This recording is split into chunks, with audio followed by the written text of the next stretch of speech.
Et bonjour à tous, j'espère que vous allez bien. Moi personnellement ça va super. On se retrouve aujourd'hui pour une nouvelle vidéo présentation des sorties de la semaine. Donc à savoir tout ce qui est sorti entre le 11 juin et le 17 juin 2018. Alors aujourd'hui au programme il y a beaucoup de nouveautés et un petit peu de sorties, un petit peu de suite pardon, mais pas énormément. Avant de commencer, je tiens bien sûr à préciser que comme d'habitude, les mangas que vous allez voir aujourd'hui sont prêtés par la librairie Bulle de Papier, donc en centre-ville de Brive-la-Gaillarde. Petite info importante, si jamais vous allez à la Périgeek Asia ce week-end, donc là le week-end qui arrive, le week-end où sort la vidéo, donc à savoir le week-end du 23 et 24 juin 2018, vous pourrez retrouver du coup la librairie Bulle de Papier qui y tiendra un stand, donc vous pourrez acheter des mangas du coup là-bas, donc des mangas neufs, des mangas d'occasion, voilà, c'est eux qui vont gérer tout l'aspect vente de mangas sur cette convention. Moi malheureusement je n'irai pas, c'était, j'aurais pu y aller au début, ça aurait été franchement faisable, surtout le samedi, cependant j'ai autre chose qui s'est greffé ce week-end là, donc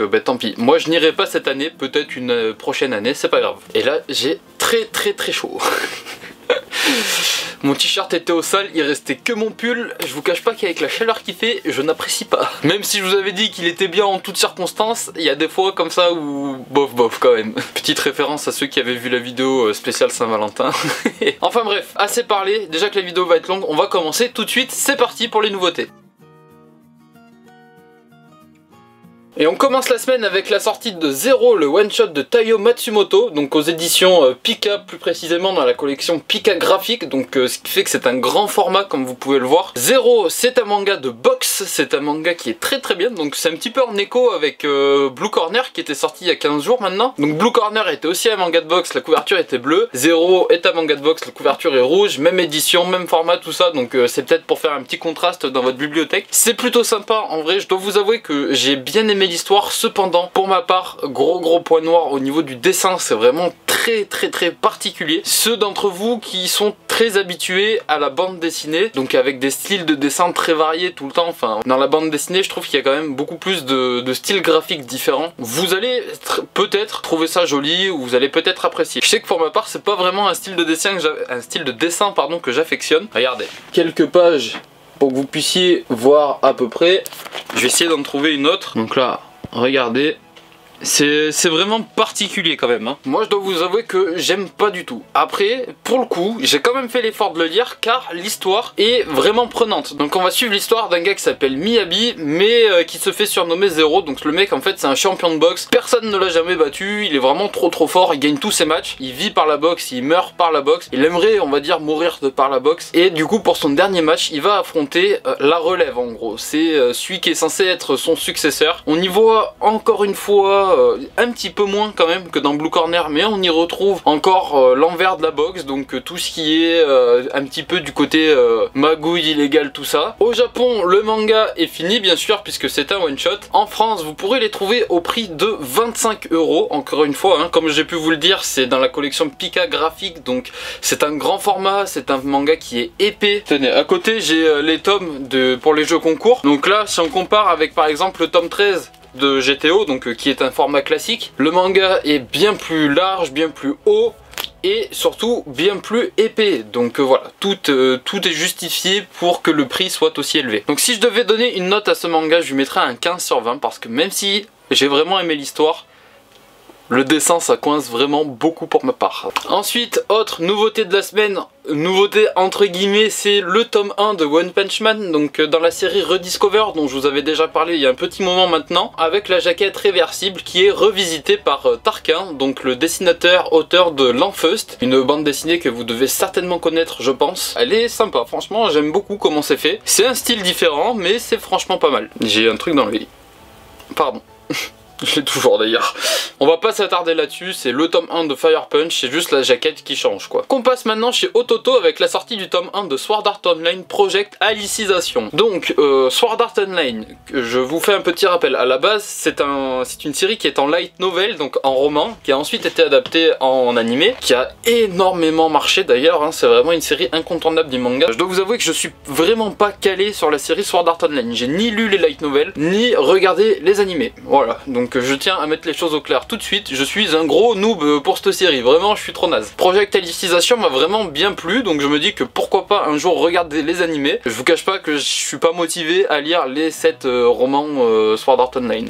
Enfin je pense que si je devais faire la série, je le regarderais en anime. Mais du coup, avec mon point de vue à moi de non connaisseur de Sword Art Online, qu'est-ce que j'ai pensé de ce tome 1 de Project Alicization? On va commencer par le dessin, j'ai trouvé ça joli, donc je vais vous montrer des passages, faites-vous votre avis sur le dessin, mais après pour le coup, j'ai trouvé ça joli, mais j'ai trouvé ça hyper banal en termes de dessin. C'est vraiment un style graphique qu'on peut retrouver dans énormément de mangas de nos jours, le style de Sword Art Online. On va le voir encore après avec une série qui va suivre, mais néanmoins, ça reste agréable à regarder. Pour ce qui est de l'histoire, on va suivre Kirito, encore une fois, hein, qui essaye en fait un nouveau système de réalité virtuelle. Et à la suite du test, il va rester coincé dans ce qu'ils appellent l'Underworld. Je crois que c'est un truc dans le genre, un monde dont il ne connaît absolument rien et duquel il n'a pas de souvenir quoi. Donc il va se retrouver largué là un petit peu par hasard et on va devoir voir comment il se débrouille. Après pour le coup franchement, pour l'avoir lu le tome, je trouve que ça parle énormément. C'est peut-être parce que c'est le tome 1 et que c'est pour lancer la série, mais je trouve que ça parle beaucoup de termes techniques, tout ça, sincèrement. C'est pas le meilleur tome 1 que j'ai pu lire de ma vie. Au Japon, la série fait actuellement un tome, c'est le seul de sortie. On peut les trouver en France au prix de 6,99€ et personnellement, je lui mettrais du coup la note de 14 sur 20. Car même si le dessin est joli, il reste vu et revu, et le tome, je l'ai trouvé plutôt barbant à lire étant donné que ça parle beaucoup de termes techniques, tout ça. Encore une nouveauté de la semaine qui est chez Ototo, c'est donc le tome 1 de The Isolator. Là, on va suivre les aventures de ce jeune homme, j'ai oublié son prénom, qui souhaite plus que tout se retrouver seul au monde, se retrouver isolé, ne pas avoir de contact avec l'extérieur. Tous les jours, il court afin d'oublier son passé en fait, parce que quand il court, ça lui vide la tête. Alors j'ai trouvé ça sympa parce que même si c'est vrai, quand on court, on pense moins à tous ces tracas, tout ça, parce qu'on est concentré sur ce qu'on fait. C'est en même temps du coup l'image de la personne qui court vers sa liberté, enfin qui court pour atteindre son but. Un jour, rebondissement, il va toucher une sphère noire, elle va rentrer dans son corps et ça va lui donner un pouvoir. Suite à ça, eh bien, il va être amené à rencontrer différentes personnes et ça va un petit peu contrecarrer ses plans de solitude. On va voir du coup comment ces nouvelles personnes arrivent, comment sa camarade de classe, parce qu'il y a aussi une de ses camarades de classe qui va venir briser un petit peu cette solitude et ça l'embête. Donc voilà, on va voir différentes choses dans ce tome 1 qui est très sympa. Franchement, j'ai adoré. Pour le coup, si jamais ça vous intéresse, que vous avez kiffé Sword Art Online,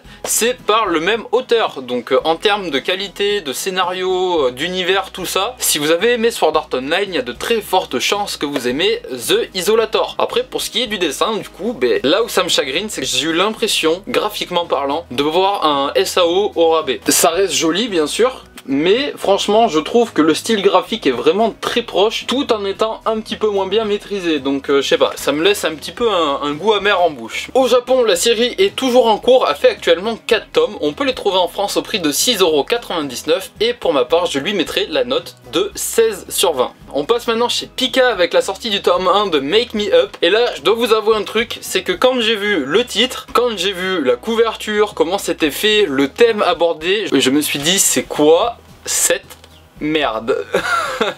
J'ai eu très peur. Je dois vous avouer que j'y suis allé vraiment à reculons pour lire ce manga. Et franchement, je dois vous avouer que en fait, j'ai kiffé, vraiment. On va suivre l'histoire d'un jeune lycéen qui est, on va dire, normal, mais qui refuse tout contact avec la société, avec ses camarades. Il veut pas avoir affaire à eux, il veut pas suivre les codes, on va dire. Du coup, il se bloque, voilà, il veut voir personne. Sauf que il a quand même de bons contacts avec une de ses profs, qui est sa prof d'art plastique, parce qu'il pratique l'art plastique au collège, enfin au lycée, pardon. Ça lui permet de s'exprimer, tout ça, et en plus, il est très doué là-dedans. Sauf qu'un jour, à l'extérieur du lycée, il va tomber sur cette fille qui est quant à elle complètement l'inverse. Elle veut vraiment se faire beaucoup de potes, elle fait tout ce qu'elle peut pour se faire des amis, elle se maquille pour être jolie et plaire aux gens. Sauf que le héros va découvrir son secret, on va dire, et va la voir démaquillée. Et là du coup ça va lui faire un choc parce que en général elle agit un petit peu différemment. Elle est pas complètement schizophrène, hein, c'est pas ce que je veux dire. C'est pas une double personnalité comme on a pu le voir chez d'autres héros, c'est quand même bien moins prononcé. Et là, coup de théâtre, sa prof d'art plastique va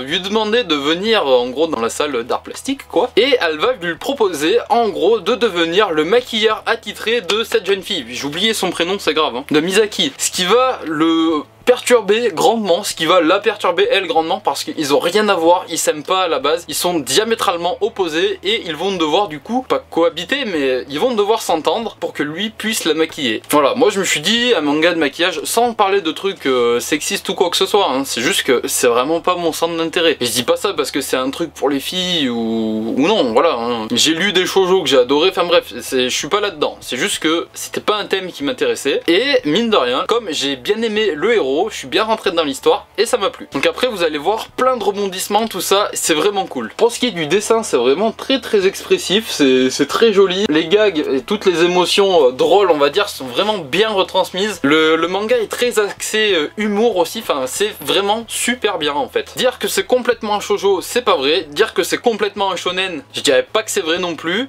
On est à mi-chemin entre les deux. Au Japon, la série est toujours en cours et elle fait actuellement 11 tomes. Alors ça c'est vraiment cool parce que comme j'ai adoré, j'ai hâte de voir comment l'histoire va évoluer quoi. En plus, ah si, autre élément important, on reparle à l'intérieur de ce manga de harcèlement scolaire, un petit peu comme dans Silent Voice d'ailleurs. Vous allez les trouver en France au prix de 6,99€, je crois, je sais plus, attendez. 6,95€, pardon, j'étais pas loin. Et personnellement, je lui mettrai la note de 17 sur 20. Oui messieurs, oui mesdames, 17 sur 20, j'ai adoré. On passe maintenant chez Soleil Manga avec la sortie de Ma Petite Femme, et là par contre c'est vraiment du shoujo pur et dur, il n'y a pas de doute, il n'y a pas à discuter comme pour Make Me Up, hein, c'est du shoujo, c'est tout. Donc on va suivre les aventures de Hinata, cette jeune fille qui est normale, mais son grand-père l'a promise en fiançailles pour une famille riche on va dire, donc il l'a promis pour l'héritier. Sauf qu'il lui a dit que l'héritier était beau, qu'il était grand, qu'il était plus âgé, qu'il était très gentil, et quand elle est arrivée du coup pour la première rencontre, plusieurs années plus tard, ça s'est pas fait tout de suite, elle était au lycée la première fois qu'elle l'a rencontré, mais quand elle est arrivée, c'était pas tout l'inverse, c'était quand même,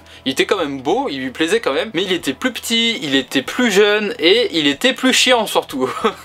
C'est pas du tout le même type, là c'est vraiment pas l'archétype du prince charmant, c'est plutôt l'archétype du macho quoi. Elle, ça va complètement la refroidir, hein, elle va pas être du tout chaude pour se marier avec lui. On va voir comment lui, il essaye de la forcer à devenir sa femme. Des fois c'est très gênant hein, les scènes qui se passent. Je dis pas gênant dans le sens où c'est proche du hentai, je dis gênant dans le sens où c'est proche du viol surtout. En fait, ça me fait, enfin j'ai dit ça plus ou moins en rigolant, mais c'est pas spécialement drôle. Je pense que vous faites lire ce manga là à une féministe, elle décède sur place. Soit pète un câble, soit décède sur place. Il y a vraiment des choses fortes, tout ce qui est forcer les femmes, les montrer un petit peu sous forme d'objet, tout ça, c'est vraiment des choses qui sont bien représentées dans ce manga. Il y a des passages où ça met mal à l'aise, on se dit, c'est triste que en vrai des hommes agissent comme ça, vraiment. Surtout quand ils sont plus ou moins riches et que du coup ils se pensent un petit peu tout permis, qu'ils peuvent tout acheter. Et à un moment donné, dans le manga, va arriver le grand frère de ce jeune homme là, le grand frère du macho, qui est pour le coup du coup le prince charmant, l'archétype du prince, et celui à qui elle était promise à la base en fait. Donc on va avoir un triangle amoureux entre deux frères et une future princesse qui est du coup très convoitée et avec deux prétendants complètement différents bien qu'ils soient frères. L'histoire est plutôt sympa, ça soulève des choses intéressantes, hein. Donc comme je vous ai dit, pas le harcèlement mais la femme objet, comment certaines femmes sont forcées, le viol, tout ça, enfin bon, ils la violent pas, hein. Enfin tout dépend de ce que vous appelez viol, mais il n'y a pas d'acte sexuel on va dire. Cependant il y a quand même du forçage quoi. Pour ce qui est du dessin, c'est plutôt sympathique franchement. Habituellement je suis pas trop fan du style de dessin des shoujo, là celui-là je dois avouer que ça reste pas correct, c'est pas le terme. On va dire que ça reste dans ce que j'ai l'habitude de lire et dans ce que j'apprécie le plus quoi. Au Japon la série est déjà terminée, elle fait 11 tomes, on peut les trouver en France au prix de 6,99€, c'est bien ça. Et personnellement je lui mettrai la note de 16 sur 20 car un dessin que j'apprécie, même si c'est pas ce que je préfère, et des thèmes abordés qui sont intéressants, donc voilà. Toujours chez Soleil Manga, on a la sortie du tome 1 de Too Close to Me, et là par contre ça me dérange un petit peu plus, enfin ça me dérange un petit peu plus, c'est pas ça, c'est que là on va parler de relations amoureuses entre frères et sœurs, et c'est un petit peu particulier quand même, hein. Il y a vraiment qu'au Japon qu'on a des histoires comme ça quoi. Donc pour ce qui est de l'histoire, on a un grand frère protecteur, hyper protecteur avec sa petite sœur qui est une petite sœur normale on va dire, hein. Un des deux devait faire un voyage scolaire et avait besoin du coup pour faire le passeport du livret de famille. En lisant le livret de famille, enfin avant qu'il lise le livret de famille d'ailleurs surtout, les parents ont du coup eu une conversation avec les deux enfants et leur ont appris que la petite était adoptée, que c'était pas sa sœur biologique, qu'il n'y avait pas de lien du sang. Et là, alors que elle fond en larmes en se disant que du coup son grand frère allait plus l'aimer, qu'il allait la rejeter, que sa famille allait la rejeter, enfin bref, ce qu'on voit souvent quand on parle d'adoption. Je dis pas que toutes les familles rejettent, hein, c'est pas ce que je veux dire. C'est juste que quand il est question d'adoption, de personnes adoptées, j'ai l'impression qu'on met souvent en scène ces questions-là. Donc voilà, c'est pour ça que je dis ça. Sauf que ça se passe pas du tout comme elle l'aurait imaginé, parce qu'en réalité, son grand frère, lui, qui était amoureux d'elle, enfin qui réprimait, on va dire, ses sentiments, étant donné que c'était sa petite sœur, il disait que en gros, non, voilà, c'était pas bien. Quand lui, il a appris qu'elle était pas du même sang, alors là, ça a été la porte ouverte du coup. Il s'en est plutôt réjoui, pardon. Et voilà, lui, c'était, ben cool, on n'est pas du même sang, je peux sortir, enfin, je peux essayer de la pécho, quoi. Il va pendant quelques années quand même mettre ses sentiments de côté, faire en sorte de les cacher, sauf que à un moment donné, il va plus réussir à se contrôler et va tout balancer. C'est quand même bizarre, hein, c'est quand même un sacré délire. C'est pas le mien en tout cas. Après, à part ça, le dessin m'a pas spécialement plu. C'est vraiment pour le coup là du plus classique shoujo, quoi. C'est un style particulier quand même. Moi personnellement j'apprécie pas trop. Au Japon, l'histoire se termine en 11 tomes. On les trouve en France au prix de 6,99€ également. Et je lui mettrai la note de 14 sur 20. Changement total d'ambiance. On passe chez Komiku avec la sortie du tome 1 de Malédiction Finale. Là on n'est plus du tout dans le shoujo, dans la romance, dans l'inceste. Là on est dans le manga bien plus sombre, bien plus dark, bien plus crade. On va suivre l'histoire d'un groupe de potes qui rentrent de vacances et qui sur la route va percuter une sorte de monstre. Au début ils savent pas trop ce que c'est, ils savent pas si c'est une bête, si c'est un humain, ils savent pas. Ils vont voir un corps de vache, voilà, un corps d'animal, ils vont se dire ah merde, pas de chance quoi. Mais en s'approchant encore plus, ils vont se rendre compte que cette vache elle parle et que cette vache elle a une tête humaine. Donc là ils vont se dire punaise c'est un monstre, on va le tuer quoi, on va abréger ses souffrances, on veut pas de ça quoi. Sauf que ils n'auraient jamais dû faire ça. Le monstre c'est un monstre plus ou moins sacré du folklore japonais, j'ai oublié comment il s'appelait mais voilà, c'est une vache avec une tête d'homme. Donc ce monstre là va jeter une malédiction sur nos camarades. Il va prendre une des personnes du groupe d'amis et lui dire qu'il lui reste que 7 jours à vivre. Alors au début ils y croient pas trop, ils se disent voilà hein, c'est du mytho quoi, c'est pas vrai, le mec va pas mourir, c'est pas possible. Sauf que au bout de 7 jours et pendant qu'il est en train de faire sa déclaration à la fille qu'il aimait du coup, qui fait également partie de la bande de potes, notre maudit on va dire va mourir. Et ensuite, une fois qu'il sera mort, en fait, sa tête va apparaître sur le corps de vache et il va aller annoncer à la personne suivante qu'il lui reste plus que 7 jours à vivre. Donc la personne à qui il s'est déclaré, à qui il était en train de se déclarer d'ailleurs, enfin déclarer sa flamme. La bande de potes va comprendre qu'ils vont y passer un par un en fait, hein, c'est juste une question de temps. Alors pour le coup, ce que j'ai bien aimé, c'est que dedans,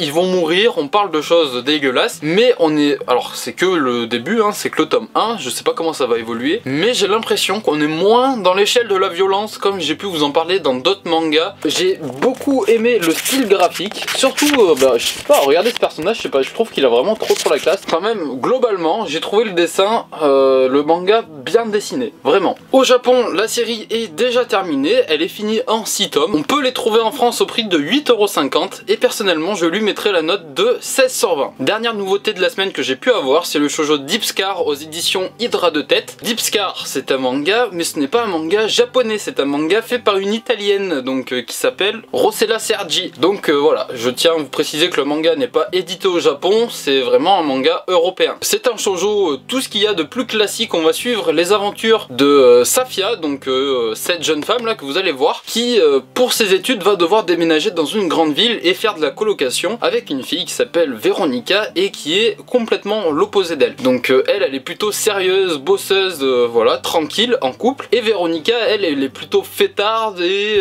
a attiré un petit peu tous les garçons qui passent quoi. Donc on va voir comment les deux filles vont essayer de cohabiter, plus ou moins difficilement d'ailleurs. C'est un manga qui fait très réel, j'ai vraiment l'impression que c'est le genre de scénario qui demain peut se passer pour n'importe qui d'entre nous en fait. Genre t'as pas beaucoup d'argent, tu pars faire de la coloc, bon voilà, ça se passe pas super bien avec ta coloc, relation à distance, voir comment la relation à distance c'est compliqué, enfin bref. Pour ce qui est du dessin, c'est vraiment, mais vraiment pas ce que je préfère, mais c'est pas non plus le pire qu'il y ait pu y avoir. Il y a pour l'instant qu'un seul et unique tome de sortie, ici, en France, pas au Japon du coup. On peut les trouver au prix de 7,95 € et personnellement je lui mettrai la note de 15 sur 20, car bonne histoire, mais un dessin qui est pas ce que je préfère. C'est donc tout pour les nouveautés de la semaine que j'ai pu vous présenter. Comme vous pouvez le voir, il y en avait vraiment beaucoup.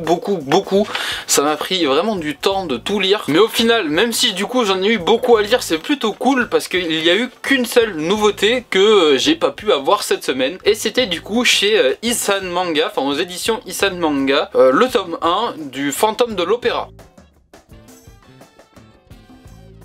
Passons tout de suite aux suites de la semaine, donc là il y en a eu un petit peu moins. On va commencer comme la semaine dernière par pas vous présenter mais vous dire le ressenti que j'ai eu sur des tomes 2 que j'ai pu lire et que j'ai déjà pu vous présenter dans le passé, enfin sous forme de tome 1. Si vous avez vu la vidéo de la semaine dernière, vous savez de quoi je veux vous parler. Si vous ne l'avez pas vu, vous allez vite comprendre. On commence avec le tome 2 de Saltiness. C'était un manga que j'avais adoré pour le tome 1, vraiment je trouvais ça trop cool. C'était un humour vraiment particulier mais décalé, complètement what the fuck, hein. C'est d'ailleurs pour ça que c'est aux éditions Akata dans la collection What the Fuck. La collection porte vraiment bien son nom et franchement c'est génial. Le tome 2 est aussi bon que le premier, sincèrement c'est vraiment trop bien. Je vous rappelle, si ça vous intéresse de savoir de quoi parler l'histoire, allez voir directement la vidéo sortie de la semaine du 9 au 15 avril 2018. Donc deuxième tome 2 que j'ai pu lire, c'est donc celui de Shinobi Quartet ou Shinobi Quartet, je sais pas trop. Je vous avais également parlé du tome 1 dans la vidéo sur les sorties de la semaine du 9 au 15 avril 2018. Donc une fois de plus, si ça vous intéresse, allez voir. Je vous avais parlé d'un tome 1 qui était pas trop mal malgré quelques passages extrêmement cucu, voilà. Et bien figurez-vous que dans le tome 2, des passages cucu, j'en ai pas le souvenir, sincèrement. J'ai trouvé vraiment le manga bien. J'ai trouvé qu'il était bien lancé, ça y est, et c'était sympa à lire. On va maintenant passer au résumé comme d'habitude. Donc on commence avec chez Ototo la sortie du tome 7 de Overlord. En 2138, le MMORPG Yggdrasil est sur le point de fermer, mais notre héros ne s'étant pas déconnecté à la date limite, il s'est retrouvé coincé dans ce monde inconnu. Il va donc essayer de le conquérir. On passe maintenant chez Comico avec la sortie du tome 7 de Pétales de réincarnation. La couverture est magnifique. Enfin, les couvertures de Pétales de réincarnation en général sont vraiment très belles. Que ce soit les couleurs ou les dessins, j'adore. Alors qu'il cherche désespérément un domaine dans lequel il peut exceller, Toya va rencontrer une jeune fille qui possède un talent exceptionnel pour le combat style samouraï. Toya a alors la chance d'obtenir un talent, lui aussi grâce à une branche de réincarnation. Le problème, c'est qu'il ne sait pas quel talent il va recevoir et du coup il ne sait pas s'il va être bénéfique ou maléfique, alors il hésite et on va voir un petit peu comment ça va se passer. Chez Casterman ensuite on a la sortie du tome 5 de Glouton et Dragon, ouais c'est ça, c'est bien le tome 5. Lors d'une excursion dans un donjon, Farine est avalée par un dragon. Donc Farine c'est le prénom, hein, le prénom féminin de cette héroïne. Elle jette un sort pour sauver ses camarades mais ces derniers vont revenir afin de la sauver. Cependant ils vont tomber vite à court de provisions et vont devoir apprendre à cuisiner toutes sortes de monstres pour survivre. Et maintenant on va finir du coup avec Kurokawa, donc tous les mangas qui vont suivre ça va être chez Kurokawa, et on commence avec la sortie du tome 2 de Bye Bye Liberty. Rina est une jeune lycéenne qui s'en fout de tomber amoureuse ou de trouver l'amour, elle a d'autres choses à faire. Cependant les choses vont un petit peu changer quand son nouveau voisin va lui demander de jouer le rôle de sa petite amie pour se débarrasser d'une fille un petit peu trop collante. Le manga est noté 17,5 sur 20 sur Manga News, donc là maintenant un manga qu'on ne présente plus mais dont je vais quand même vous lire le résumé, c'est bien sûr One Punch Man. Alors un jeune homme au chômage décide de devenir super-héros et va donc s'imposer un entraînement spécial. Résultat, il est devenu tellement fort qu'il bat tous ses adversaires en un coup et commence à se faire grave chier. Voilà, je vous dis vraiment One Punch Man c'est une série qu'on ne présente plus, c'est un incontournable du manga maintenant. Ensuite on a le tome 4 de Moi quand je me réincarne en slime, ou en slim, on s'en fout, c'est pareil. Satoru se fait assassiner dans la rue. Au lieu que son aventure s'arrête là, il va être réincarné dans un monde parallèle sous la forme d'un slime, l'espèce la plus faible du bestiaire fantastique. Comme vous pouvez le voir ça part plutôt mal du coup, mais grâce à ces deux aptitudes il va quand même faire ce qu'il peut pour survivre. Le manga est noté 19 sur 20 sur Manga News, c'est la meilleure note que j'ai vue jusqu'à présent. Alors s'il y a eu qu'un seul votant on va dire pour mettre la note, c'est pas super représentatif bien sûr, ça reste néanmoins très bien. On a ensuite la sortie du tome 7 de Red Day Sword Zero. Achetée par l'Empire pour devenir une tueuse dès son plus jeune âge, Akame côtoie chaque jour la mort et les carnages. Alors qu'elle croyait tuer filmer pour protéger les gens, elle s'aperçoit que la réalité est en fait bien différente. Toujours chez Kurokawa, on a ensuite la sortie du tome 2 de Pokémon Diamant et Perle. Suite à un quiproquo, Sacha et Aurore se retrouvent à escorter la richissime héritière de la famille Bertiz en direction du Mont Couronné. Mais les deux dresseurs n'ont rien de garde du corps et forment en réalité un duo comique qui rêve de devenir des célébrités de la scène. Alors là, je dois vous avouer que Diamant et Perle, c'était un de mes jeux Pokémon préférés. C'est celui auquel j'ai le plus joué, je l'ai torché ce jeu. Je crois que j'avais 470 ou 480 Pokémon sur les 493 sans cheat, sans rien, donc c'était quand même déjà pas mal, j'étais vraiment pas loin de le finir. Et j'ai pas souvenir d'un scénario comme ça. J'ai pas le souvenir qu'on serve de garde du corps à une riche héritière tout au long du manga, et j'ai pas le souvenir que notre personnage souhaite devenir le nouveau Gad Elmaleh, hein. Je dois vous avouer que là, il y a un truc qui m'échappe dans le scénario de ce manga. Alors ça me fait un petit peu peur vu comme ça. Après il est quand même noté 15 sur 20 sur Manga News, mais quand même, c'est un petit peu particulier quoi. Et on finit avec le tome 2 de Pokémon Soleil et Lune. Donc Soleil est un jeune dresseur qui travaille beaucoup. Il enchaîne les petits boulots comme coursier ou encore lanceur de concombaf à la mer. Tout cela dans le but d'économiser 100 millions. Mais pourquoi a-t-il besoin d'une telle somme? Pour le coup, j'y ai pas joué à Pokémon Soleil et Lune. Voilà, je me souviens pas d'un jeu Pokémon dans lequel le héros fait des petits jobs à côté et a besoin d'économiser, hein. Étant donné que j'ai pas joué au jeu, je ne vais pas me prononcer. Cependant, ici il y a un truc dont je suis sûr, c'est que habituellement dans les jeux Pokémon, les héros s'appellent pas par le nom du jeu, hein. Je connais pas de personnage qui s'appelle Émeraude, Rubis, Saphir, Diamant, Perle, ni quoi que ce soit. Alors là, le fait qu'il s'appelle Soleil, voilà quoi. Je ferai pas de commentaires sur ce que je viens de lire comme résumé. Passons maintenant aux suites de la semaine que je n'ai pas pu avoir. Et on a eu chez Soleil Manga la sortie du tome 9 de Bloody Mary, la sortie du tome 4 de Crush on You et la sortie du tome 6 de Love in Progress. On passe ensuite chez Casterman avec la sortie du tome 6 de Plane. Ensuite chez Kurokawa, on a la sortie du tome 8 de Ansen, la sortie du tome 15 de la saison 5 de Hippo, donc dans l'ombre du champion, et la sortie du tome 10 de Ultraman. Pour finir, on passe chez Akata avec la sortie du tome 6 de World War Demons.